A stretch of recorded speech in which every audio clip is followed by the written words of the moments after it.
सभी मेरे प्यारे व्यूअर्स का वेलकम है वाईटी के ट्यूटोरियल क्लास में। मेरा नाम है अमन बहल। पेशे से मैं एक सरकारी अधिकारी हूँ, गवर्नमेंट ऑफिसर हूँ एसएससी सीजीएल के थ्रू। और 4 बजे मंडे टू फ्राइडे इस क्लास को मैं आपके लिए लाता हूँ। कैसे मुझे सफलता मिली एसएससी और बैंक्स एग्ज़ाम में, खास करके इंग्लिश के सेक्शन में। मैं एक हिंदी मीडियम का स्टूडेंट हूँ, शुरू से लास्ट तक रहा हूँ हिंदी मीडियम में। तो चलिए शुरू करते हैं। आज सुबह का सेकंड आर्टिकल करेंगे हिंदू का, आउटरीच एंड ओवररीच इसका टाइटल है। बहुत ही सेंसिटिव मुद्दे के ऊपर बेस्ड है। सरकार का ऑक्सीजन को मुहैया ना करवा पाना वक्त पे मरीजों को, और सुप्रीम कोर्ट का ऐसी सरकार को लताड़ लगाना, है ना। इस इशू को जो है ये कवर करेगा। हमारा अंदाज़ थोड़ा सा अलग है पढ़ने का। ट्रांसलेशन के साथ में मैं आपको ग्रामर और वोकैब को साथ में लेकर के चलवाऊंगा, है ना। सारी ग्रामर और वोकैबलरी आप अप्लाई करेंगे इन क्विज़ पे। पहला क्विज़ है बैंक वालों के लिए, खास बैंक वालों के लिए, है ना। इसको ज़रूर से एक ट्राई दें। ये दूसरा क्विज़ है क्लोज टेस्ट का, ये सभी के लिए 4 क्वेश्चंस। इसको भी स्क्रीनशॉट लेकर के एक ट्राई दें। वीडियो के लास्ट में जब सब सीख लोगे इनको मैं लाइव सॉल्व करवा दूंगा। चलिए शुरू करते हैं, आइए कुछ नया सीखते हैं।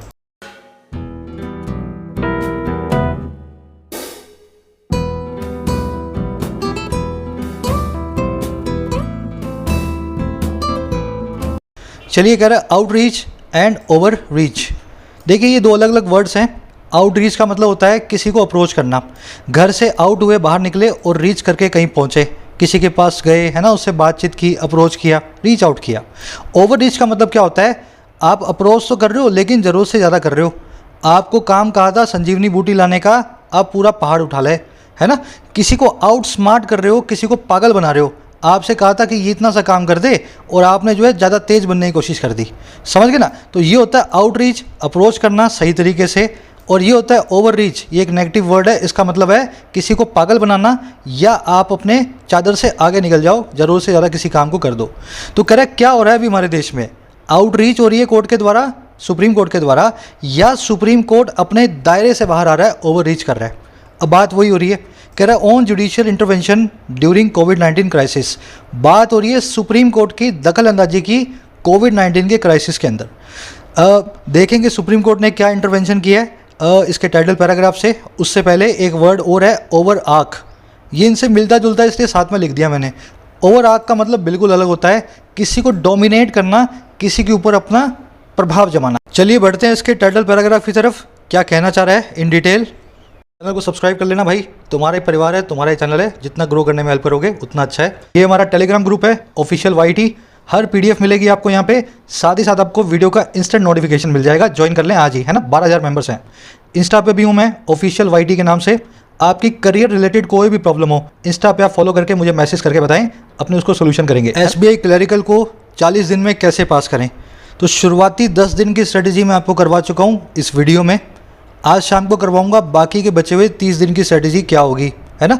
तो 40 दिन में कोई भी कर सकता है। अगर शुरू नहीं किया तो ये पहले वाली वीडियो देख लेना और शाम वाली वीडियो के साथ में पूरी स्ट्रेटेजी को इंप्लीमेंट कर लेना 40 डेज़ के लिए। कह रहा है as long as the court does not usurp executive's role, action to mitigate a crisis is welcome. कह रहा है जब तक, एज लॉन्ग एज का मतलब होता है जिस वक्त तक, जितनी देर तक। कह रहा है जब तक कोर्ट यूजर्प ना करे। यूजर्प करने का मतलब होता है हथिया लेना, किसी चीज़ पे कब्जा जमा लेना, है ना, किसी चीज़ को अपने जो है अधिकार में ले लेना। कह रहे जब तक कोर्ट हथियाने का काम नहीं करता है एग्जीक्यूटिव के रोल को, सरकार की भूमिका को, कह रहे तब तक है ना जो एक्शन है, जो काम है मिटिगेट करने का, कम करने का, इस क्राइसिस को, इस तूफान को, वो बड़ा ही वेलकम है, बड़ा ही उसका स्वागत है। तो कह रहे कोर्ट जो है ना जितना भी इंटरवीन कर ले, बस सरकार की भूमिका को ना हथियाए। अगर वो ऐसा ना करे ना, उसके अलावा वो जो भी करता है उसके हर एक्शन का हम वेलकम करते हैं, स्वागत करते हैं मिल करके। समझ गए। सेंटेंस में 2 सब्जेक्ट हैं, पहला है कोर्ट, उसकी वर्ब है डज नॉट यूजर्प। दूसरा सब्जेक्ट है एक्शन, इसकी वर्ब है इज। अब देखो इसमें देखने वाले वर्ड्स और एक ग्रामर रूल है बहुत अच्छा सा। मिटिगेट आप जानते हैं, किसी चीज़ के प्रभाव को कम करना। एलिविएट, एम्यूलरेट, मॉलिफाई, पैसिफाई, सूद, बाम, सब के सब इसके सिनोनिम है। 1-2 मैंने लिख दिए, बाकी आपको याद होंगे। यूजर्प नया वर्ड है, इसका मतलब होता है हथिया लेना। हथियाने के लिए बहुत सारे वर्ड्स हैं हमारे पास। एनक्रोच, ऑन या अपोन करना, ये फ्रेजल वर्ब हथियाने के लिए। एब्रोगेट टू वन सेल्फ कर लेना, ये भी वही होता है हथियाना। टेक ओवर करना, रेस्ट करना, छीन लेना, ये भी हथियाना होता है। लास्ट वाला ध्यान से देखें, कमांडियर, ये कमांडर से मिलता जुलता वर्ड है। वो अपना कमांडर होता है ना, कमांडो, वो वाला कमांडर नहीं है ये कॉमंडियर है। कॉमंडियर का मतलब होता है किसी चीज़ को वही हथिया लेना है ना, यूजर्व करना या इंक्रोच अपॉन करना। तो ये दोनों वर्ड्स को दिमाग में रखना, कमांडर और कमांडियर में फ़र्क होता है इस तरीके से। अब जो ग्रामर रूल मैं आपके साथ डिस्कस करने जा रहा हूँ बड़ा ही काम का है, बहुत बार एग्जाम्स में आप इसको देखोगे। एज और एज के बीच में आप कभी कभी एडजेक्टिव देखोगे, कभी कभी एडवर्ब देखोगे। एज और एज, दो एज के बीच में कभी कभी देखोगे एडजेक्टिव, कभी कभी देखोगे एडवर्ब। जैसे यहाँ देखो एज और एज बीच में लगा हुआ है लॉन्ग नाम का वर्ड। इसके पीछे एक फॉर्मूला है कब क्या लगेगा। सबसे पहला फॉर्मूला तो ये है, बीच में चाहे तुम जो भी लगाओ उसकी डिग्री होगी पॉजिटिव। कभी भी कंपैरेटिव या सुपरलेटिव डिग्री एडजेक्टिव या एडवर्ब की एज के बीच में नहीं आ सकती। और दूसरा फॉर्मूला क्या है, अगर सेंटेंस के अंदर एक्शन हो रहा है तब आएगी एडवर्ब, और अगर सेंटेंस में एक्शन नहीं हो रहा तब आएगा एडजेक्टिव। अब मैं आपको इसको एग्जांपल के जरिए समझाता हूँ, है ना। Mukesh Ambani is as rich, richer या रिचली जो तुम लगाओ, एज रतन टाटा इज़। मुकेश अंबानी उतना ही अमीर है जितना रतन टाटा है। मुझे एक काम इस सेंटेंस में क्या एक्शन हुआ, क्या आप मुझे बता सकते हो? इस सेंटेंस में कोई एक्शन नहीं हुआ। आपके पास लिंकिंग वर्ब रखी हुई है। लिंकिंग वर्ब, स्टेटिव वर्ब्स हमेशा किसी एक्शन के ना होने को बताती है। भाई अमीर है तो अमीर है, कुछ काम थोड़े ना हुआ। मुकेश अंबानी ने कुछ बेचा, कुछ खरीदा, कुछ ऐसा तो कुछ किया नहीं उसने। बिना एक्शन का ये सेंटेंस है। इस सेंटेंस में बीच में आएगा एडजेक्टिव। अब देखो एडजेक्टिव है रिच और रिचर। रिचली तो एक एडवर्ब होती है, तो मैं रिच और रिचर में से चूज़ करूँगा किसको? रिच को।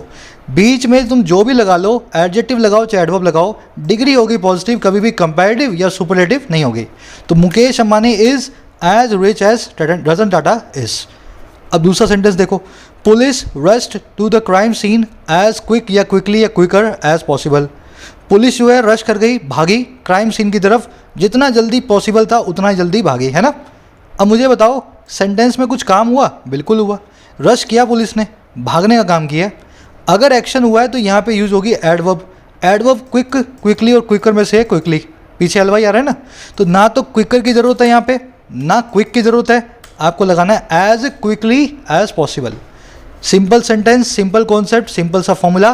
काम हो रहा हो तो एडवर्ब, काम ना हो रहा हो तो एडजेक्टिव। चलो आगे बढ़ें, आज के क्विज में काम आएगा ये कॉन्सेप्ट। अब देखो एक समरी मैं आपको दे देता हूँ किस बारे में लिखा हुआ है, आपको पता लगे। देश में कोरोना की सेकंड वेव चल रही है, बहुत ही मनहूस वक्त चल रहा है आज के डेट में, आपको पता है। लेकिन इसी के साथ में एक और क्राइसिस भी चल रहा है, ऑक्सीजन का। ऑक्सीजन ना मिलने की वजह से मरीज़ मर रहे हैं।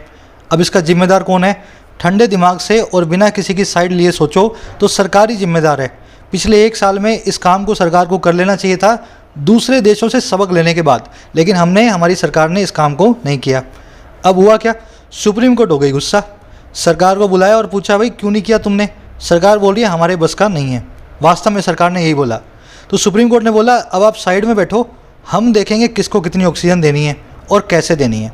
तो सुप्रीम कोर्ट ने 12 मेंबर की एक टास्क फोर्स बना दी है जो देखेगी किस स्टेट में कितनी ऑक्सीजन जाएगी और कैसे ऑक्सीजन की स्मूथ सप्लाई हो, बीच में कालाबाजारी ना हो। अब हमारा आर्टिकल क्या कह रहा है?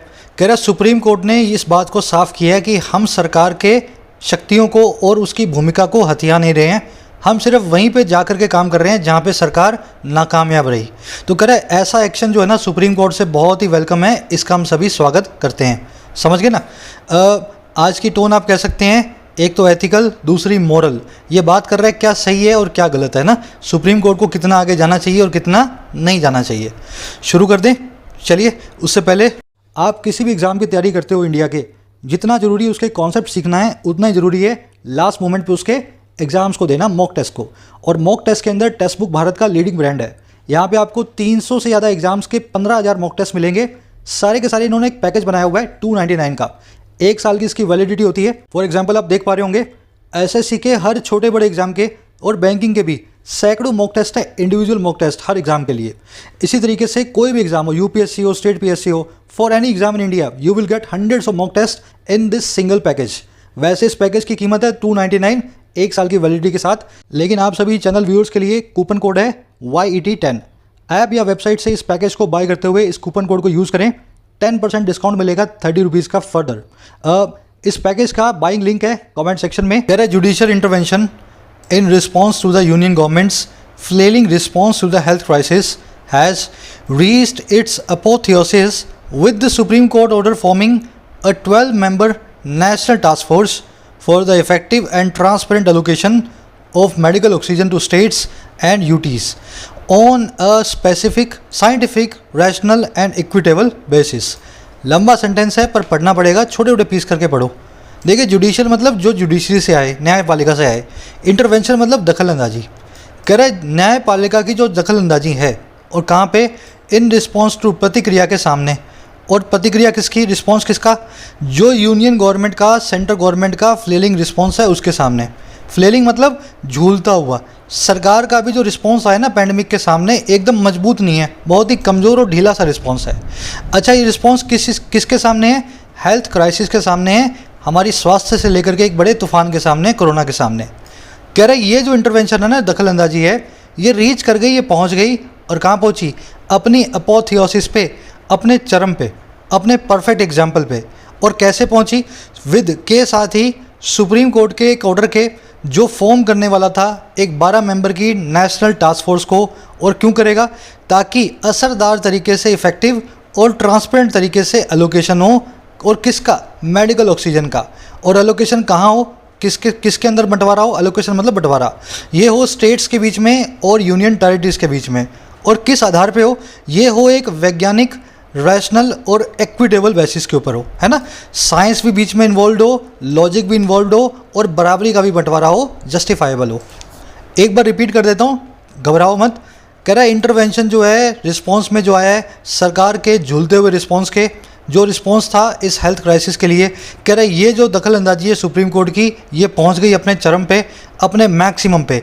और कैसे पहुंची, जब सुप्रीम कोर्ट के एक ऑर्डर ने फॉर्म कर दिया एक 12 मेंबर की कमेटी को, टास्क फोर्स को, ताकि वो देखेगी कि इफेक्टिवली और ट्रांसपेरेंट तरीके से बंटवारा हो ऑक्सीजन का स्टेट्स के बीच में और यूनियन टेरिटरीज के बीच में।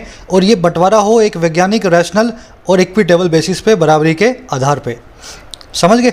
इंटरवेंशन की वर्ब है has reached, present perfect tense पे। इस पे मैं बाद में आऊँगा, पहले बाकी चीज़ें देख लो। फ्लेल करना मतलब झूलता हुआ, ढीलम ढाल वाला। टार्डी बोल दो, लैकाडेसिकल बोल दो, लैक्स बोल दो, है ना। इस सब जो है फ्लेल के सिनोनिम होते हैं। एपोथियोसिस होता है परफेक्ट, मतलब एक पॉजिटिव सेंस में मैक्सिमम, नेगेटिव सेंस में नहीं। समझ गए ना, चरम लेकिन पॉजिटिव सेंस में। इसको आप परफेक्शन भी बोल सकते हो, एक्मे भी बोल सकते हो, एक्सीलेंस भी बोल सकते हो। तो सुप्रीम कोर्ट का पॉजिटिव सेंस में सबसे अच्छा एग्जाम्पल है दखल अंदाजी करने का। इक्विटेबल मतलब बराबरी का, इक्वल हो, जस्टिफाइबल हो। अब आ जाओ जो कॉन्सेप्ट हमें देखना है। रीच वर्ब अपने साथ में कभी कोई प्रेपोजिशन नहीं लेगी। हमेशा आपको लगेगा कि एट लगा दूं, लेकिन वो एट होता है अराइव के बाद में। रीच के बाद में नो प्रेपोजिशन अगर आप कहीं पे पहुंच रहे हो, और एट लगेगा अराइव के बाद, सिनोनिम है अराइव एट, रीच का। फाइनली वी रीच्ड एट या अराइव्ड दिल्ली। आखिरकार हम पहुंच गए दिल्ली में। देखो रीच के बाद में तो एट आएगा नहीं, तो यहाँ से दो निकाल, और अराइव के बाद में ज़रूर आएगा, तो यहाँ लगा दो अराइव्ड एट दिल्ली। ठीक है ना। तो इस तरीके से रीच्ड और अराइव्ड एट एक दूसरे के सिनोनिम होते हैं। अब आपका सवाल आएगा, सर रीच के बाद में हमने तो प्रेपोजिशन देखी है, अब देखो रीच आउट टू देखा है हमने, इनसाइड देखा है, फॉर देखा है, ये सब के सब फ्रेजल वर्ब्स हैं। ठीक है ना। इनका मीनिंग कुछ और होगा। रीच आउट टू का मतलब होता है किसी को अप्रोच करना। रीच फॉर का मतलब होता है किसी चीज़ को पाने की कोशिश करना और पा लेना। और रीच इनसाइड का मतलब होता है अपने हाथ को किसी संकरी जगह में घुसाना, जैसे किसी बैग में, किसी थैले में, किसी पाइप में, है ना। रीच इनसाइड करते हो, अंदर जाकर के अपना हाथ जो है ना आप अंदर इंसर्ट करने की कोशिश कर रहे हो। अब मैं आपको यूज़ करके दिखाता हूँ। The government is trying to reach out to the youth. सरकार रीच आउट करने की कोशिश कर रही है, यूथ तक अप्रोच कर रही है हमारे युवा वर्ग को। The guard reached for his gun to stop the thieves. Guard जो है उसने फटाफट कोशिश की और निकाल ली अपनी गन थीव्स को जो है स्टॉप करने के लिए। तो रीच फॉर का मतलब है फटाफट से अपनी गन को संभाला, कहाँ है ना, और अपने हाथ में लिया, ऐसा गार्ड ने किया। चलिए आगे बढ़े। रीच के बाद में कोई प्रेपोजिशन मत लगाना अगर कहीं पे पहुंच रहे हो तो। कह रहा है making recommendations on augmenting the supply based on present and projected demands and facilitating audits by subgroups within each state and UT is also part of its remit. Sentence में एक error आपको दिखेगी, आप पहले खुद ढूंढो फिर मैं बताता हूँ। कह रहा है मेक करना रिकमेंडेशंस को, बनाना सिफारिशों को। रिकमेंडेशन मेक करने का मतलब है सिफारिशें देना। अच्छा किस चीज़ पे, ऑगमेंट करने पे, मजबूत बनाने पे सप्लाई को। अच्छा किसके आधार पे, बेस्ड ऑन हाल की और प्रोजेक्टेड डिमांड्स पे, प्रेजेंट की और आने वाली जो है अंदाजन जो डिमांड है उसके ऊपर। कह रहा है पहला काम तो ये अच्छी रिकमेंडेशन दे सरकार को कि आपको क्या करना चाहिए, आने वाले वक्त को और आज को देख करके ऑक्सीजन का। और दूसरा काम क्या है, फैसिलिटेट करना, आसान बनाना ऑडिट्स को, और किसके द्वारा, सब ग्रुप्स के द्वारा अपनी हर स्टेट के अंदर और यूटी में। कह रहे ये दोनों चीज़ें जो है ना, ये पार्ट है इसके रेमिट के, इसकी अथॉरिटी के। तो इसको दोनों ही काम करने हैं, सरकार को इसको सिफारिशें भी करनी है और अपनी सब कमेटियां बना करके हर स्टेट यूटी में भेजनी है। वो वहाँ पे ऑडिट करके इनको बताएगी कि इस स्टेट में या इस यूटी में इतनी ऑक्सीजन की वास्तव में ज़रूरत होने वाली है ना। अब देखो सेंटेंस में देखने वाली चीज़ें, रेमिट करने के दो मीनिंग होते हैं। वर्ब फॉर्म में होता है पैसे देना, रेमिट करना है ना, डिपॉजिट करने को बोलते हैं रेमिट करना, पैसे को डिपॉजिट करने को। और नाउन फॉर्म में रेमिट का मतलब होता है आपकी अथॉरिटी या आपकी ड्यूटी। फैसिलिटेट करना मतलब आसान बनाना, ऑगमेंट करना मतलब इंक्रीज़ करना या स्ट्रेंथन करना, किसी चीज़ को मजबूत बनाना। प्रोजेक्टेड मतलब एक्सपेक्टेड, आने वाले टाइम के लिए जो हमें आशा है जिस चीज़ की वो होने वाली है, ऑगमेंट जो है प्रोजेक्टेड। अब देखो दिक्कत ये है, सब्जेक्ट आपके पास है दो, पहला काम है मेकिंग रिकमेंडेशंस, दूसरा काम है फैसिलिटेटिंग ऑडिट्स। दो जीरेंट्स आपके सब्जेक्ट बने हुए हैं, बीच में लगा हुआ एंड लगने के बावजूद, दो जीरेंट होने के बावजूद वर्ब आई है सिंगुलर। अब ऐसी वर्ब क्यों लगी है, वास्तव में ये एरर नहीं है, इसका राइटिंग स्टाइल है। देखो हमारे पास बहुत सारे ऐसे नाउन्स हैं या जीरेंट्स हैं जो एक सिंगुलर आइडिया को एक्सप्रेस करते हैं और सिंगुलर ही वर्ब लेते हैं। थोड़ा बड़ा कर दूं, देखने में आपको समझ में आया ना। साइंस एंड टेक्नोलॉजी इज़ या आर की टू पावर। साइंस और टेक्नोलॉजी जो वो हैं की हैं पावर के, है ना, ताकत की जो है कुंजी है साइंस और टेक्नोलॉजी। आप बोलोगे दो चीज़ें हैं तो आर लगा दूं, लेकिन साइंस और टेक्नोलॉजी एक ही आइडिया को एक्सप्रेस करते हैं। ये सारे फ्रेज हैं, मैं आपको भी दिखा देता हूं, है ना। इनके साथ में हमेशा सिंगुलर वर्ब को लगाया जाए। वैसे buying and selling in bitcoins is या are prohibited in India. Bitcoins की खरीद फरोख्त करना इंडिया में प्रोहिबिटेड है। बाइंग और सेलिंग दो काम है, लेकिन दोनों को एक साथ ही यूज़ किया जाता है। इसको एक सिंगुलर आइडिया की तरह एक्सप्रेस करते हैं अपने, है ना। बाइंग एंड सेलिंग, खरीद फरोख्त, वर्ब हमेशा सिंगुलर लेंगे अपने साथ में, इज़ नहीं, आर नहीं, यहाँ पे लगाऊंगा मैं इज़, प्रोहिबिटेड इन इंडिया। तो ये सारे फ्रेज आपको ध्यान करने हैं, 15-20 फ्रेज हैं, ग्रामर सीरीज में हम कर चुके हैं, इनको याद करके इनको दिमाग में रखना। ड्रिंकिंग एंड ड्राइविंग इज़ या आर डेंजरस। देखो पीना डेंजरस नहीं है, ड्राइव करना डेंजरस नहीं है, दोनों कामों को एक साथ करना डेंजरस है, एक साथ करना डेंजरस है। अगर ऐसा है तो मैं इसके साथ में इज़ लगाऊंगा ना कि आर, है ना। Drinking and driving is dangerous. वैसे shelling and retaliation on border has या have worsen the relations. Shelling का मतलब है गोलीबारी, रिटेलिएशन का मतलब है जवाबी जो है हमला। तो गोलीबारी और जवाबी हमला जो है बॉर्डर पे, उसने रिश्तों को जो है ख़राब बना दिया है। ये दोनों चीज़ें एक ही चीज़ की तरफ इशारा कर रही हैं, समझ रहे हो। वहाँ से गोली चली और हमने जवाब दिया, इसको भी आपको देनी है सिंगुलर वर्ब। अब ऐसे सारे फ्रेज मैं आपको दिखा देता हूँ, जैसे ये वाले हैं, bread and butter, hunting and fishing, card and carriage, time and tide. Hunting and fishing दो बार आ गया तो निकाल दो इसको। सोइंग एंड रीपिंग, बोना और काटना, है ना, एक ही चीज़ की तरफ इशारा करते हैं। बोना और काटना, है ना, किसी चीज़ को बोना और उसकी फसल काटना। इन्वेस्टिंग एंड ग्रोइंग, तो इनको कैसे यूज़ करना है, सिंगुलर आइडिया की तरह हमेशा यूज़ करना है। अब देखो यहाँ पे तो कोई ऐसा फ्रेज है नहीं, मेकिंग रिकमेंडेशन और फैसिलिटेटिंग ऑडिट्स जो है, ऐसा कोई फ्रेज हमारे पास यहाँ पे है नहीं। तो ऐसा फ्रेज ना होने के बावजूद इसने इसको सिंगुलर आइडिया मान लिया है, ये राइटर ने अपनी मन मर्जी से मान लिया है ना। वैसे आपको बैंक एसएससी में ऐसे नए नए फ्रेज देखने को नहीं मिलेंगे, अगर मिले तो यहाँ पे आप आर लगाएं, बेशक इसको यूज़ ना करें, ठीक है ना। ये वाले मेन है जो बार बार पूछे जाते हैं, इनको ध्यान में रख लो। चलो आगे बढ़ते हैं। कह the court has also mandated it to review and suggest measures for ensuring the availability of essential drugs and remedial measures to meet future emergencies during the pandemic. अब कोर्ट ने और क्या किया, कह रहा है कोर्ट ने इस चीज़ को भी मैंडेट कर दिया है इसको। अब क्या मैंडेट किया, मैंडेट का मतलब होता है किसी को पावर देना या किसी चीज़ को ज़रूरी बना देना, भाई अब तो ये काम होगा ही होगा, है ना। तो दोनों का मतलब होता है मैंडेट करना। तो कोर्ट ने इस चीज़ को मैंडेट कर दिया है इस जो है पैनल को, इट को, कि ये रिव्यू करे और सजेस्ट करे उन कदमों को जो हैं पक्का करने के, इंश्योर करने के, अवेलेबिलिटी को, उपलब्धता को, ज़रूरी दवाओं की, एसेंशियल ड्रग्स की, और रेमेडियल मेजर्स की। रेमेडियल मेजर्स मतलब वेंटिलेटर चाहिए, ऐसे मेजर्स जो आपकी रेमेडी करें, जो आपका इलाज करें, है ना। और क्यों, मीट करने के लिए फ्यूचर की इमरजेंसीज को इस पैंडमिक के दौरान। तो इसने, इस कोर्ट ने ये बोला इसको, इस पैनल को, एक काम तुम्हें और करना है, ऐसा कुछ हमें बताओ कि आने वाली 3rd या 4th वेव से पहले ही हमें पता लग जाए कौन सी दवाएं हमें चाहिए और कितने वेंटिलेटर हमारे पास होने चाहिए, है ना। तो ये सारे मेजर्स भी आप हमें बता दो, हम सरकार को बता देंगे। देखने वाली चीज़ें मैंडेट करना आपको बता दिया मैंने। रेमेडी एक नाउन होता है, इसका मतलब होता है इलाज, क्योर, रेस्टोरेशन, करेक्शन, है ना, सब इसके सिनोनिम है। और रेमेडी से हमने एडजेक्टिव बना दिया रेमेडियल, इसका क्यूरेटिव, रेस्टोरेटिव और करेक्टिव जो है बन गए तीनों के तीनों इसके सिनोनिम। चलो, जब भी कोई नया वर्ड सुनो पार्ट ऑफ स्पीच उसका जानने की कोशिश किया करो। वर्ड्स को पार्ट ऑफ स्पीच के साथ में पकड़ो, अगर उनको बिना पार्ट ऑफ स्पीच के पकड़ोगे ना, वो वर्ड्स आपको कभी भी बिलोंग नहीं करेंगे। बढ़े आगे। In other words, the National Task Force has become a judicially empowered group that may significantly guide the handling of the health crisis set up by the second pandemic wave। कह रहा है दूसरे शब्दों में, इन अदर वर्ड्स, ये जो task force बनाई है ना कोर्ट ने, नेशनल टास्क फोर्स, ये बन चुकी है एक न्यायिक रूप से एम्पावर्ड ग्रुप।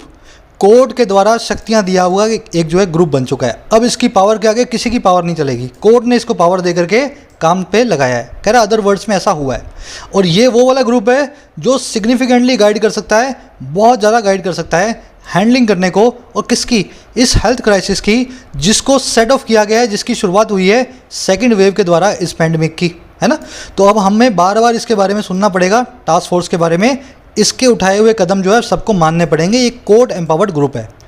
अब इसमें देखने वाली एक ही चीज़ है, सब्जेक्ट वो आप मैच कर रहे हो, सेट ऑफ, इसका मतलब होता है एक जर्नी को स्टार्ट करना, किसी चीज़ को शुरू करना, या किसी चीज़ को ऐसे शुरू करना कि उसका अनकंट्रोलेबल मोशन हो।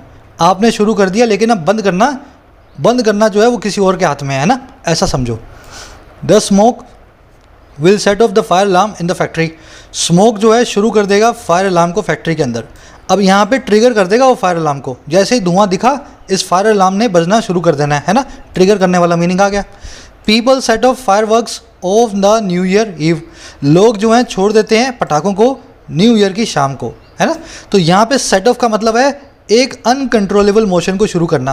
पटाखे छोड़ दिए, अब उसको कोई रोक सकता है क्या? वो रॉकेट तो ऊपर जाके ही मानेगा, है ना। Set off fireworks. We will set off tomorrow towards our destination. हम सेट ऑफ करेंगे, जर्नी को शुरू करेंगे कल हमारी मंजिल की तरफ। तो सेट ऑफ फ्रेजल वर्ब है, तीनों ही काम करती है। चलो आगे बढ़ते हैं। कह रहा faced with proceedings in high courts relating to allocation and availability of oxygen, the center submitted that an expert committee may be constituted consisting of persons drawn from public and private healthcare institutions to facilitate a fresh assessment of the basis for the allocation। अब बता रहा है centre ने कैसे खुद घुटने टेके court के सामने जा करके। कह रहा है फेस होने के बाद, और किससे भाई? प्रोसीडिंग से, कार्रवाई से। और किस में? हाई कोर्ट्स में। और किससे रिलेटेड? अलोकेशन से, बंटवारे से रिलेटेड, और अवेलेबिलिटी से रिलेटेड ऑक्सीजन की। हर रोज़ किसी स्टेट की ऑक्सीजन जो है हाई कोर्ट हमारी सेंट्रल गवर्नमेंट को बोल देती है कि इतने ऑक्सीजन के सिलेंडर तुम्हें रोज़ भरवाने हैं, है ना। तो इससे परेशान होकर के ऐसी कार्रवाइयों से फेस होने के बाद सेंटर ने सबमिट कर दिया। सेंटर ने अपना पक्ष रखा, घुटने टेक करके। सबमिट करने का मतलब यही होता है हाथ जोड़ के बोल देना भाई अब आप बताओ क्या करें, है ना। तो सेंटर ने सबमिट किया, दैट वो ये किया कि एक एक्सपर्ट कमेटी को कॉन्स्टिट्यूट किया जाए, एक कमेटी को बनाया जा सकता है। और वो कमेटी कौन सी होगी? जो कंसिस्ट ऑफ करेगी पर्सन्स को, और जो लिए जाएंगे, ड्रॉ किए जाएंगे पब्लिक और प्राइवेट हेल्थ केयर इंस्टीट्यूशन से। और क्यों बनानी है? ताकि फैसिलिटेट करें, आसान बनाएं फ्रेश असेसमेंट को, नए जायजे को, और किसकी? उस बेसिस का जो होगा बंटवारे का, एलोकेशन का। तो सेंटर ने अपना पल्ला झाड़ दिया है, कोर्ट को बोला भाई आप रोज़ हमें ऑर्डर देते हो, आप खुद ही एक कमेटी बना दो। वो कमेटी जो करेगी, जो कर देगी, हमें जो बता देगी वो हम कर देंगे। हमारे से रोज़ रोज़ मत बोलो कि इतनी ऑक्सीजन चाहिए। समझ गए ना, ऐसा हुआ है। अब आ जाओ सेंटेंस में देखने वाली चीज़ें। सेंटर की वर्ब है सबमिटेड, कमेटी की वर्ब है मे बी कॉन्स्टिट्यूटेड। एलोकेशन का मतलब होता है बंटवारा करना, इसको year mark, set aside, designate सब बोलते हैं ना। ये सारे वर्ड्स अगर आप रोज़ एडिटोरियल मेरे साथ पढ़ते हो तो बार बार रिपीट होते हैं। अब एक ग्रामर कॉन्सेप्ट करेंगे फटाफट से। कन्फ्यूजिंग है इसलिए ध्यान दे लेना। मेरे को लगता है इस पर अगर पूरा ध्यान नहीं दिया तो आप समझ ही ना पाओ। देखो कंसिस्ट एक वर्ब है, कंटेन एक वर्ब है, कंप्राइज एक वर्ब है। और कंप्राइज जो है ना, इसकी थर्ड फॉर्म जो एडजेक्टिव बन जाती है वो भी एक एडजेक्टिव है ना। चार चीज़ों में हमें भेद करना है। देखो ये कंसिस्ट, कंटेन और कंप्राइज का मतलब एक ही है, किसी चीज़ को अपने अंदर रखना या किसी चीज़ से मिल करके बना होना। जैसे झाड़ू बनी होती है छोटे छोटे तिनकों से, घर बना होता है छोटी छोटी ईंटों से, परिवार बना होता है घर के मेंबर से। समझ गए ना। तो ये काम करती हैं तीनों चारों वर्ब्स। ये एडजेक्टिव है कंप्राइज्ड। अब इनकी खासियत क्या है? कंटेन वर्ब के बाद में कभी ऑफ नहीं आता, कंप्राइज वर्ब के बाद में कभी ऑफ नहीं आता, लेकिन कंसिस्ट वर्ब के बाद में हमेशा ऑफ आता है। समझ गए? ये तीनों का मतलब एक ही है, जैसे यूज़ करना है वैसे कर लो, तुम्हारा धर्म है, तुम्हारी श्रद्धा है, लेकिन कंसिस्ट के वर्ब के बाद में ऑफ को लगा देना। इन दोनों के बाद में कभी भी ऑफ नहीं आएगा। लेकिन कंप्राइज इतनी सीधी नहीं है, ये जब एडजेक्टिव बन जाती है ना तब अपने बाद में ऑफ लेती है। दिक्कत कब होगी? आपको पता करना होगा ये एडजेक्टिव बनी है या नहीं बनी है। अब कैसे पता करोगे? एडजेक्टिव बनी होगी तो is, am, are, was, were, be या बीन के बाद में आ रही होगी। समझ गए ना? बस यही फॉर्मूला है। The book consisted 100 chapters. चारों सेंटेंस का एक ही मतलब है, किताब में 100 चैप्टर्स थे, 100 अध्याय थे। तो पहले देख लेते हैं फर्स्ट सेंटेंस में क्या हुआ। किताब आपका सब्जेक्ट है, कंसिस्टेड आपकी वर्ब है, वर्ब की सेकंड फॉर्म है।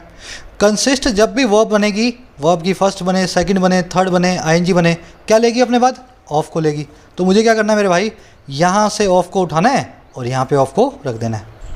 The book consisted of 100 chapters. अब यहाँ देखो, the book contained of 100 chapters. Contain यहाँ पे वर्ब होगी, बुक आपका सब्जेक्ट हो गया। अगर कंटेन वर्ब है तो अपने बाद में कभी ऑफ नहीं लेगी, इस ऑफ को यहाँ से हटा दो। अब तीसरा देखो, the book comprised of 100 chapters. किताब में 100 चैप्टर्स थे, यहाँ पे कंप्राइज आपकी वर्ब है। कंप्राइज एज ए वर्ब अपने बाद कभी भी ऑफ नहीं लेता, तो यहाँ से ऑफ को निकाल दो। ठीक है ना? लास्ट देखो, the book was comprised 100 chapters. अब यहाँ पे वॉज आपकी वर्ब है, कंप्राइज एक एडजेक्टिव है, is, am, are, was, were, be, been के बाद आ जाए एडजेक्टिव बनता है। तो इसमें मैं क्या करूँगा? कंप्राइज के बाद में यहाँ लगाऊंगा ऑफ को। तो यहाँ से उठा रहा हूँ, कॉपी कर रहा हूँ और यहाँ पे रखूँगा। ठीक है ना? तो ऐसे चलता है पूरा रूल। अब कोई ये मत बोलना सर ये पैसिव वॉइस भी तो हो सकता है। अगर किसी ने पैसिव वॉइस इसको बताया तो वो साथ में ये जवाब भी दे यहाँ पे एक्शन का डूअर कौन है। बाय लगा के मुझे बता दे एक्शन का डूअर कौन है। अगर एक्शन का डूअर है तो ये पैसिव वॉइस है, अगर ये एक्शन का डूअर कोई है ही नहीं तो ये एक्टिव वॉइस है। चलो आगे बढ़ते हैं, नोट कर लेना फॉर्मूला को। कह रहा when Karnataka high court ordered last week that the centre should supply 1200 tons of medical oxygen daily to the state, the centre rest with a challenge to the apex court. जब Karnataka high court ने order कर दिया पिछले हफ्ते, centre को बोल दिया पिछले हफ्ते दैट वो ये कि सेंटर को सप्लाई करना चाहिए इतने टन ऑक्सीजन को, मेडिकल ऑक्सीजन को हर रोज़, इस स्टेट को कर्नाटका नाम की। कह रहे तब सेंटर भागा, रश किया, और कैसे? एक चुनौती के साथ में, और कहाँ पे? एपेक्स कोर्ट में, सुप्रीम कोर्ट में। अब बता रहे ये टास्क फोर्स बनने की भूमिका क्या है। कर्नाटका हाई कोर्ट ने एक ऑर्डर मारा, ऑर्डर मारते ही जो है सेंटर घबरा गया। 1200 टन इसके पास ऑक्सीजन थी नहीं, फटाफट ये सुप्रीम कोर्ट के पास गया हाथ जोड़ के कि भाई ये ऑर्डर को आप कैंसिल करवाओ, इतनी ऑक्सीजन कहाँ से लाएं। समझ गए? सब्जेक्ट वर्ब मैच करना, कोर्ट की वर्ब है ऑर्डर, सेंटर की वर्ब है शुड सप्लाई, सेंटर की वर्ब है रस्ट। इस सेंटेंस को मैं इंप्रूव कर सकता हूँ अगर मेरा इंप्रूवमेंट का क्वेश्चन मुझे मिले। जैसे ही मैं इस ऑर्डर नाम के वर्ड को देख रहा हूँ और इसके बाद में दैट को देख रहा हूँ तो मुझे पता लग जाएगा कि यहाँ पे प्रेजेंट सब्जेंटिव मूड लगेगा। Order, demand, wish, necessary, imperative, necessitate, है ना, एसेंशियल, इन सब के बाद में दैट अगर आ जाए तो आप प्रेजेंट सब्जेंटिव मूड को ट्रिगर करते हैं। तो यहाँ पे शुड सप्लाई में से मैं शुड को निकाल सकता हूँ अगर इम्प्रूव करने के लिए ये सेंटेंस मुझे दिया जाए। प्रेजेंट सब्जेंटिव मूड जो है कभी भी बाइंडिंग नहीं होता है, आप लगाओगे तो आपकी इच्छा, नहीं लगाओगे तो आपकी इच्छा। आगे बढ़े। कह रहा solicitor general Tushar Mehta argued that if every high court started entertaining petitions on equitable allocation of oxygen, pandemic management would become unworkable।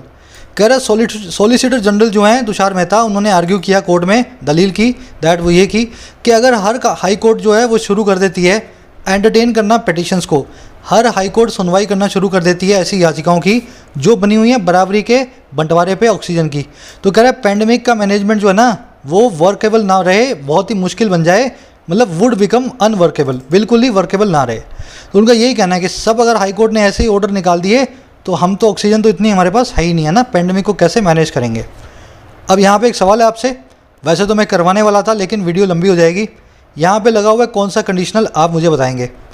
Conditional की वीडियो आ चुकी है भाई, आधा घंटे की वीडियो है, ध्यान से देखी होगी तो बता दोगे कौन सा कंडीशनल यहाँ पे लगा है, और जो भी कंडीशनल लगा है क्या वो फ्यूचर की बात कर रहा है या पास्ट की बात कर रहा है, कमेंट सेक्शन में बताना। अपने देख लेते हैं कितने लोगों को याद है। बढ़े आगे। कर the SC decline to stay the order describing it as a careful and calibrated one. तो ये जो ऑर्डर था इसको सुप्रीम कोर्ट ने डिक्लाइन कर दिया, किस चीज़ के लिए, स्टे करने के लिए। सुप्रीम कोर्ट ने बोला कर्नाटका हाई कोर्ट का ऑर्डर बिल्कुल ठीक है। अब देखो कैसे बोला, डिस्क्राइब करते हुए इसकी व्याख्या करते हुए और किस तरीके से एक केयरफुल और कैलिब्रेटेड वन की तरह। सुप्रीम कोर्ट ने बोला ये ऑर्डर तो अपने आप में बहुत ही सावधानी से बनाया हुआ और नपा तुला ऑर्डर है, इसमें कुछ भी नाजायज़ी नहीं है, इसको हम जो है स्टे नहीं करेंगे, इस ऑर्डर को कैंसिल नहीं करेंगे। समझ गए ना। डिस्क्राइबिंग यहाँ पे प्रेजेंट पार्टिसिपल साइमल्टेनियस एक्शन है। जब सुप्रीम कोर्ट ने डिक्लाइन किया तब वो इस काम को भी कर रही थी। वर्ब के आईएनजी फॉर्म से हमें बता रहे हैं इसको। डिस्क्राइब के बाद में, रिगार्ड के बाद में, नो के बाद में हमेशा एज नाम के इस प्रेपोजिशन को यूज़ करें, है ना। Described as a careful calibrated one. कह several high courts and supreme court are examining different aspects of the pandemic response including availability of beds and oxygen. कह रहा बहुत सारी हाई कोर्ट्स और हमारा जो द सुप्रीम कोर्ट है, कह रहा ये एग्जामिन कर रहे हैं, ये जो है अच्छे तरीके से जांच कर रहे हैं अलग अलग एस्पेक्ट्स की, अलग अलग पहलुओं की, और किसकी, हमारे पैंडेमिक के रिस्पॉन्स की, सरकार की प्रतिक्रिया के क्या क्या पहलू हैं इसको एग्जामिन कर रहे हैं, अच्छे से इसकी जांच कर रहे हैं, जिसमें शामिल है उपलब्धता या अवेलेबिलिटी, एक तो बेड्स की और एक ऑक्सीजन की, है ना। कह रहा the trend did raise concerns about the judiciary encroaching on the executive domain. अब बता रहा सुप्रीम कोर्ट के ऐसा करने से हुआ क्या। कह रहा है जो ट्रेंड है ना, जिसमें हाई कोर्ट, सुप्रीम कोर्ट कभी भी बोल देती है सरकार को कि इतनी ऑक्सीजन भेजो, कह रहा है ये जो रुझान है अपने आप में इसने रेज किया ऐसी चिंताओं को जो बारे में थी जुडिशरी के कब्जा जमा लेने के, सरकार के एग्जीक्यूटिव के दायरे में, डोमेन पे। तो जब सरकार को जुडिशरी बताएगी कि इतनी ऑक्सीजन लाओ तो हमारी हेल्थ मिनिस्ट्री का काम क्या रह जाएगा। ऐसी चिंताएं भी देश में पनपी कि कहीं जुडिशरी जो है सरकार की भूमिका को अदा तो नहीं कर रही है ना। एनक्रोच ऑन करना, यूसर्प करना, इसको बड़ा करता हूँ मैं, छोटे रख दिए मैंने थोड़े। एनक्रोच ऑन या upon, abrogate to oneself, usurp, take over, wrest और कॉमंडियर, सब का मतलब होता है किसी चीज़ को कब्जा लेना या हथिया लेना। डोमेन का मतलब होता है दायरा, इसको स्कोप या एम्बिट भी बोल सकते हैं। डिड यहाँ पे एम्फेटिक हेल्पिंग वर्ब है, यहाँ पे रेज्ड लिखा होना चाहिए स्टैंडर्ड फॉर्म में, लेकिन डिड को बाहर निकालने से हमने थोड़ा जोर डालने की कोशिश की है, इससे जो है मेन वर्ब के ऊपर। कर there is some merit in the argument that the allocation of resources based on a formula related to the present and projected requirements of each state is indeed an executive function. अब ये सरकार की थोड़ी सी तरफदारी कर रहा है, कह रहे थोड़ी सी मेरिट है, थोड़ी सी वैल्यू है, थोड़ी सी कीमत है इस आर्गुमेंट में, इस दलील में। अच्छा कौन सी दलील भाई, कि जो बंटवारा है रिसोर्सेज का, संसाधनों का, और किसके हिसाब से, एक फॉर्मूला के हिसाब से, और किससे रिलेटेड है, ये जो बंटवारा रिलेटेड है हाल की या फिर फ्यूचर की प्रोजेक्टेड जो रिक्वायरमेंट है, जो हमारी ज़रूरत है, और किसकी, हर एक स्टेट की। कह रहे ये वास्तव में इंडीड जो है एक एग्जीक्यूटिव फंक्शन है, सरकार का एक काम है। तो कह रहे जो दलील सरकार पेश कर रही है ना कि ऑक्सीजन देना, किसको कितनी देना, बंटवारा कितना करना, ये हमारा काम है, सुप्रीम कोर्ट का नहीं है। कह रहे इस दलील में थोड़ी मेरिट तो है, थोड़ा तो इसको मानने वाला है। समझ गए। इज की वर्ब है सम मेरिट, देयर से सेंटेंस शुरू हो, सेंटेंस में सब्जेक्ट वर्ब के बाद में रखा होता है, क्योंकि देयर का पार्ट ऑफ स्पीच है, एक एड वर्ब है ना, देयर कभी भी सब्जेक्ट का काम नहीं कर सकता। अलोकेशन यहाँ सब्जेक्ट है, इज आपकी वर्ब है, दैट को निकाल लेना, दैट आपका सब्जेक्ट नहीं है। इंडीड मतलब वास्तव में। कह रहा however as the daily infection numbers and death tolls have acquired frightening levels, the constitutional courts felt obliged to take it upon themselves to protect the right to life and good health of population। अब बता रहे सरकार के सामने court की तरफ क्या दलील पेश की जाए। कह रहा है हालांकि जो बढ़ता हुआ इन्फेक्शंस का जो आंकड़ा है और जो डेथ की टोल है ना, रोज़ की जो मौतें हैं, कह रहा है इन्होंने एक्वायर कर लिया है ऐसे लेवल्स को जो फ्राइटनिंग है, जो हमें डराने वाले हैं। कह रहा है इस पहलू को भी हमें देखना पड़ेगा। 4-4 लाख केस आ रहे हैं रोज़, 5-5 हज़ार मौतें हो रही हैं। कह रहा है ऐसे लेवल पे ये दोनों चीज़ें जो पहुंच गई हैं ना, ये हो गई हैं फ्राइटनिंग। कह रहा है इसको देखते हुए जो कॉन्स्टिट्यूशनल कोर्ट्स हैं, जो संवैधानिक अदालतें हैं, उन्होंने फील किया ऑब्लाइज्ड, ड्यूटी बाउंड। ऑब्लाइज मतलब अपनी ड्यूटी से बंधा हुआ। तो इनको लगा कि हमारी ड्यूटी है कि हम जिम्मा उठाएँ, टेक इट अपॉन देमसेल्फ करें। किस चीज़ का भाई, टेक चार्ज करें, प्रोटेक्ट करने का, अधिकार को जो है हमारी जीवन जीने का, और अच्छी हेल्थ ऑफ पॉपुलेशन का। तो कोर्ट ने यही सोचा कि इतने लोग मर रहे हैं, इतने इन्फेक्शन हो रहे हैं, अब वक्त आ गया कि सरकार को बताया जाए तुम सही से काम नहीं कर रहे हो, हम चार्ज लेंगे और लोगों के अधिकार को बचाएंगे जो जीवन जीने का है और सही स्वास्थ्य का है ना। कह रहे ये दलील भी आपको माननी पड़ेगी। देखने वाले वर्ड्स, सब्जेक्ट वर्ब तुम खुद मैच करोगे, बोलने की जरूरत ना पड़े, है ना। अब देखने वाली चीज़ें, फ्राइटनिंग मतलब डराने वाला, जो आपको फ्राइटन कर दे, हॉरिफाई कर दे, पेट्रीफाई कर दे। पेट्रीफाई मतलब इतना डरा दे कि आप बुत बन जाएं। पेट्रीफाई करने का मतलब यही होता है, पत्थर जैसे बुत बन जाना डर के मारे। ओबलाइज का मतलब होता है ड्यूटी बाउंड, कंपेल्ड बोल दो। Take it upon yourself करोगे तो आप टेक चार्ज करोगे या रिस्पॉन्सिबिलिटी को अज्यूम करोगे, ठेका ले लोगे, है ना। राइट के बाद में कभी भी ऑफ ना लगाएं। राइट टू इन्फॉर्मेशन होता है, राइट टू लाइफ होता है, राइट टू एजुकेशन होता है। वैसे ही अमेंडमेंट के बाद में कभी इन ना लगाएं, अमेंडमेंट टू द कॉन्स्टिट्यूशन लिखें, अमेंडमेंट इन द कॉन्स्टिट्यूशन नहीं होता, है ना। ये दोनों कॉन्स्टिट्यूशनल वर्ड्स हैं, इनके बाद में टू ही लगता है हमेशा। चलो आगे बढ़ें। Correct can not be forgotten that the judiciary drew much flak last year for its initial failure to mitigate the crisis set off by the lack of succour to millions of migrant workers. अब कह रहा है दूध का जला छाछ फूंक फूंक के पीता है। कह रहा है इस चीज़ को भुलाया नहीं जा सकता, it can not be forgotten. और क्या कि जो जुडिशरी है ना, इसने ड्रॉ किया था फ्लैग को। ड्रॉ द फ्लैग का मतलब होता है क्रिटिसिज्म को रिसीव करना, बहुत सारी जो है ना क्रिटिसिज्म को लेना। कह रहा है इस चीज़ को भुलाया नहीं जा सकता कि जुडिशरी ने बहुत आलोचना को सहा था पिछले साल। और कब? इसके इनिशियल फेलियर के बाद, शुरुआती नाकामयाबी के बाद, जो थी मिटिगेट करने की, कम करने की, उस तूफान को, उस क्राइसिस को जो सेटअप हुआ था, जो शुरू हुआ था कमी के कारण, लैक के कारण।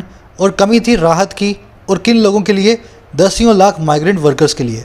तो शुरू के कई दिन माइग्रेंट वर्कर्स क्राइसिस जब चला, तब तक जुडिशरी कुछ बोली नहीं। कह रहा है ये जुडिशरी कभी भूल नहीं पाएगी कि इसको कितनी जो है क्रिटिसिज्म पिछले साल झेलना पड़ा था। तो इस बार क्या है, दूध की जली हुई है, छाछ जो है फूंक फूंक के पी रही है, पहले से ही सरकार को आगाह कर रही है, अपना जो है इंटरवेंशन दिखा रही है। समझ गए? सेटअप ऊपर आपने देख लिया। सकर का मतलब होता है रिलीफ, राहत, लेकिन छोटी सी, बहुत बड़ी नहीं, है ना। कोल्ड कंफर्ट भी बोल सकते हो इसको, रिप्रीव भी बोल सकते हो।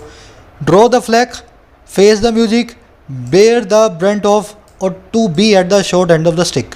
चारों का मतलब होता है गालियाँ खाना, क्रिटिसिज्म को रिसीव करना, है ना। चारों का मतलब यही है। बढ़े आगे। करे justice D.Y.. Chandrachud, who heads the bench hearing the suo motu proceedings, has clarified that the court was not usurping the executive's role। इतना ही पढ़ते हैं। करे जस्टिस चंद्रचूड़ साहब, जो कि हेड करते हैं, जो कि चेयरमैन बने हुए हैं उस बेंच की, जो हियर कर रही है, जो सुनवाई कर रही है ऐसी प्रोसीडिंग्स की जो सुओ मोटो है। सुओ मोटो मतलब सरकार के किसी भी इंसान ने, ना सरकार ने, ना मैंने, ना आपने कोई याचिका को दाखिल नहीं किया। कोर्ट को खुद ही लगा कि इस मामले में हमें सुनवाई करनी चाहिए, इस मामले को हमें उठाना चाहिए, है ना, सुओ मोटो। तो कह रहे हैं ये जो चंद्रचूड़ साहब हैं, जो कि ऐसी बेंच को हेड भी कर रहे हैं और ऐसी प्रोसीडिंग्स को सुन भी रहे हैं। कह रहे हैं इन्होंने क्लैरिफाई किया इस चीज़ को, दैट वो ये कि कोर्ट जो है जॉब नहीं कर रही है, कोर्ट हथियार नहीं रही है सरकार के रोल को, सरकार की भूमिका को, but only wanted to facilitate a dialogue among stakeholders. बल्कि कोर्ट जो है सिर्फ चाहती है कि वो आसान बनाए बातचीत को अलग अलग स्टेक होल्डर्स के बीच में, दावेदारों के बीच में। तो ये कह रहे हैं चंद्रचूड़ साहब कि हम पब्लिक, हॉस्पिटल्स, सरकार, ऑक्सीजन बनाने वाले, ऑक्सीजन को भेजने वाले, इन सब के बीच में बातचीत करवाना चाह रहे हैं हम सरकार की भूमिका को हथिया नहीं रहे हैं। कोर्ट की दो वर्ब्स हैं, वॉज नॉट जॉपिंग और वांटेड। चंद्रचूड़ साहब की वर्ब है हैज़ क्लैरिफाइड, हु की वर्ब है हैड्स। बढ़े आगे। कह रहा है as long as this position is clear the present intervention need not be seen as a dangerous overreach. कह रहा है जब तक ये पोजीशन साफ है, जब तक हमारी कोर्ट ऐसी बातें ही कह रही हैं, तो जो प्रेजेंट इंटरवेंशन है, हाल की जो दखल अंदाजी है, उसको नहीं देखा जाना चाहिए एक बहुत ही खतरनाक ओवर रीच की तरह, दखल अंदाजी की तरह, है ना। तो कह रहे कोर्ट खुद ही मान रही है कि हम दखल अंदाजी नहीं कर रहे, तो ऐसी बातें मत करो। ये जो कोर्ट कर रही है ज़रूरी है, अपने आप में कोई डेंजरस चीज़ नहीं है, बहुत अच्छी ही बात है। चलिए आर्टिकल पूरा हो गया। कॉन्सेप्ट बहुत सारे हैं, एक दो मुझे मिस करने पड़े, जैसे नीड के बाद में कब आपको इसको सेमी मॉडल बनाना है ना, आज नहीं करेंगे। फटाफट अपने क्विज़ की तरफ बढ़ते हैं। एक क्वेश्चन तो कम से कम मैं आपको करवा दूँ, बाकी क्वेश्चंस को आप सॉल्व कर लेना। फर्स्ट क्वेश्चन है आपका, जस्ट अ मिनट। आपको चूज़ करना है इन सारों में से सही कौन सा है। पहले मीनिंग निकाल लो, फिर देख लेंगे कौन सा गलत कौन सा सही। The act of commandeering the authority of the executive by the judiciary is as badly as undermining a democracy. कह रहा जो हरकत है हथियार लेने की, ताकत को एग्जीक्यूटिव की यानी सरकार की, जुडिशरी के द्वारा, न्यायपालिका के द्वारा। कह रहा न्यायपालिका का जो सरकार की ताकतों को हथियार लेने का काम है ना, वो उतना ही ख़राब है, एज बैडली एज है, जितना ही एक डेमोक्रेसी को कमज़ोर बनाने का। समझ गए ना। अब यहाँ पे आपको पहला तो एज वाला फॉर्मूला लगेगा। क्या लगेगा भाई? इसके बीच में लगेगी एडवर्ब या एडजेक्टिव, लेकिन कभी भी कंपैरेटिव या सुपरलेटिव डिग्री नहीं आएगी। तो यहाँ पे आप देख लो, इधर लगी हुई है एडवर्ब बैडली, इधर लगी हुई है एज और एज के बीच में वर्स नाम का एक कंपैरेटिव, तो वर्स नहीं आएगा, सेकंड आपका आंसर बिल्कुल भी नहीं है, ठीक है ना। अब सी देख लो, यहाँ पे एज और एज के बीच में बैड लगा हुआ है, बिल्कुल हो सकता है। डी में और एज के बीच में बिल्कुल बैड लगा हुआ है, हो सकता है। समझ गए ना, ए, सी और डी तीनों आपके आंसर हो सकते हैं। अब मुझे बताओ, ये काम उतना ही जो है ख़राब है, क्या यहाँ पे कोई एक्शन हुआ क्या? भाई काम ये इतना ही ख़राब है जितना वो वाला काम है, दो चीज़ों का कंपैरिजन हुआ, कोई एक्शन नहीं हुआ। अगर ऐसा है तो बीच में एडवर्ब भी नहीं आएगी, आएगा तो सिर्फ एडजेक्टिव, तो ए भी आपका आंसर नहीं है। अब बचा सी और डी। अब दो अपने पास वर्ड्स हैं, पहला है कॉमेंडरिंग, दूसरा है एनक्रोचिंग। एनक्रोच करने का मतलब होता है कब्जा जमाना, कॉमेंडेयर का मतलब होता है कब्जा जमाना, लेकिन एनक्रोच के बाद में आता है ऑन या अपॉन। एनक्रोच ऑन या अपॉन, शुरू में बताया था आर्टिकल के, अगर ऑन या अपॉन लगा ही नहीं हुआ, अगर ये लगा ही नहीं हुआ तो ये सेंटेंस ग्रामेटिकली गलत हो गया, तो सी भी आपका आंसर नहीं है। आंसर क्या बचा आपका? डी, ठीक है ना, समझ गए ना, डी आपका आंसर बन गया, ए बी सी तीनों गलत है। चलो ये क्विज है आपका क्लोज टेस्ट का, आंसर मिलेगा आपको कमेंट सेक्शन में, फर्स्ट कमेंट में पिन कर रहा हूँ। चारों क्वेश्चन को सोल्व करना, आउट ऑफ 5 कितने मार्क्स मिले ज़रूर मुझे बताना। शाम को SBI क्लर्क की वीडियो मिल जाएगी स्ट्रेटेजी वाली। Until then signing out.